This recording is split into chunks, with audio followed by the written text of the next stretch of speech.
Once in a while, I'll step outside my front door and see this chocolate brown, the cutest little bird perched on top of my white poop covered mailbox.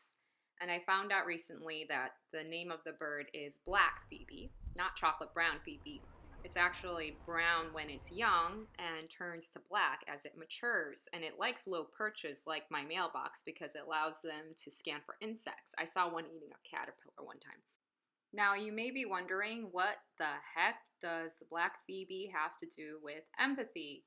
Well, I think the reason I started with the bird is because not only do I like birds, but it was a way of me showing you my interests. Yes, my interest. I do think that people are very different in that we have our unique personal histories, we have our likes and dislikes, and when we don't have the same interests as the other person, the older we get, the harder it is for us to be open to what the other person really has to say. And I know that's kind of confusing right now, and you're making that face and you're like, oh my goodness, what are you trying to tell me? What's the point of this? We are unduly harsh on others and on ourselves. Our brains kind of want to solve problems all the time, and we go for sometimes misinterpretations and jump to conclusions because we just want to solve, right?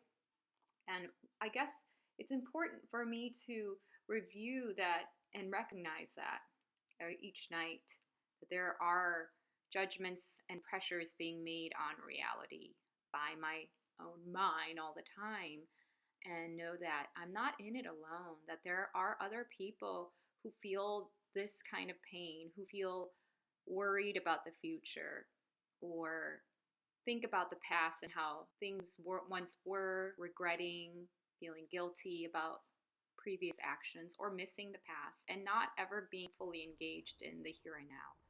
So, one of the things that helps me in my quest to stoke the embers of my empathy is to remember that people have their own stories, people have their own interests, but we are all human beings who are on this earth for a finite amount of time. So what I do is if I'm like washing the dishes, which may not be the most enjoyable activity for some people, I would like pick up the dish, and I'll really like use my five senses without words, pre-language. You do like feel it, you hear it like a shell. You look at it closely as though you were an alien. Or maybe you're someone from the future and you're like, what is this? Who made this?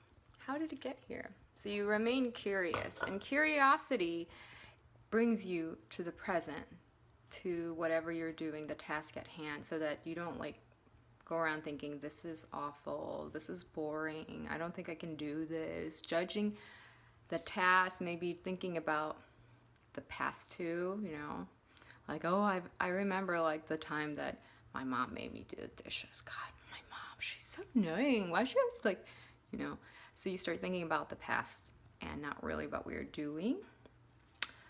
You also tend to like worry about the future if you're not focused on the present.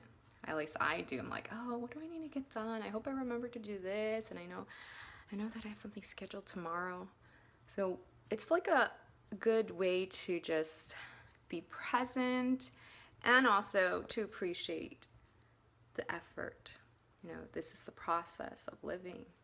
We don't want to be very, very curious in the beginning when we're children and very, very at peace and embracing life at the end. We kind of want to synthesize the two in our age now and have some compassion for each other and faith in ourselves and each other.